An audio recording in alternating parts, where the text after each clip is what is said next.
Assalamualaikum warahmatullahi wabarakatuh. Perkenalkan, nama saya Sultan Hafiz Khairul Fatwa dari kelas 2 AMPI. Di sini saya akan menjelaskan tentang peran jalur perdagangan laut dalam penyebaran Islam dan terbentuknya jaringan intelektual di Asia Tenggara. Peran perdagangan laut sebagai media penyebaran Islam. Jalur laut bukan sekedar untuk jalan untuk mengangkut barang, melainkan menjadi jembatan yang menghubungkan budaya dan agama. Proses ini berlangsung secara damai dan bertahap melalui beberapa cara.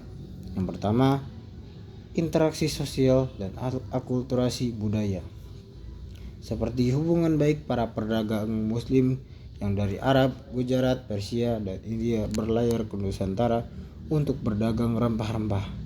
Mereka tinggal lama di pelabuhan-pelabuhan. Dan selanjutnya, pernikahan.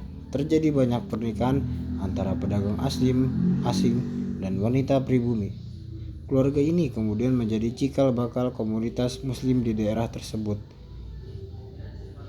Teladan, ajaran Islam yang sederhana diterapkan oleh para pedagang seperti kejujuran, amanah, dan tolong-menolong membuat masyarakat lokal tertarik dan akhirnya memeluk agama tersebut. Yang kedua, peran pusat perdagangan. Kota-kota pelabuhan seperti Samudra Pasai, Samudra Malaka, dan Samudra Banten menjadi pusat pertemuan dari berbagai bangsa. Nah, di tempat inilah ajaran Islam mulai diperkenalkan, dipelajari, dan kemudian menyebar ke pedalaman. Selanjutnya, terbentuknya jaringan intelektual antar kerajaan-kerajaan. Seiring dengan perkembangannya Islam, tidak hanya menjadi pertukaran barang, tetapi juga pertukaran ilmu pengetahuan dan pemikiran. Yang pertama yaitu pendirian pusat pendidikan, seperti munculnya pesantren, surau, dan masjid yang berfungsi sebagai tempat belajar mengajar. Dan yang kedua adalah ulama dan ahli fikih. Mereka datang untuk mengajar, sementara pelajar dari berbagai daerah datang untuk menuntut ilmu. Dan yang kedua, pertukaran ilmu dan literatur. Dari buku-buku agama, hukum sastra, dan sejarah dibawa dan diterjemahkan seperti karya Hamzah Fansuri atau Syamsuddin As-Sumantari. Nah, terjadi aliran pemikiran yang sama antara kerajaan sehingga terciptanya kesamaan pandangan, keagamaan, dan budaya.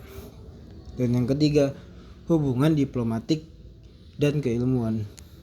Raja-raja bangsawan juga turut belajar dan mendukung perkembangan ilmu tersebut.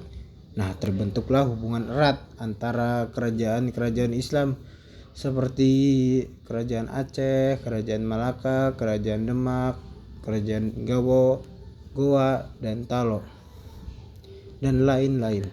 Bukan hanya sekedar karena politik, tetapi juga karena ikatan persaudaraan sesama pelajar dan ulama.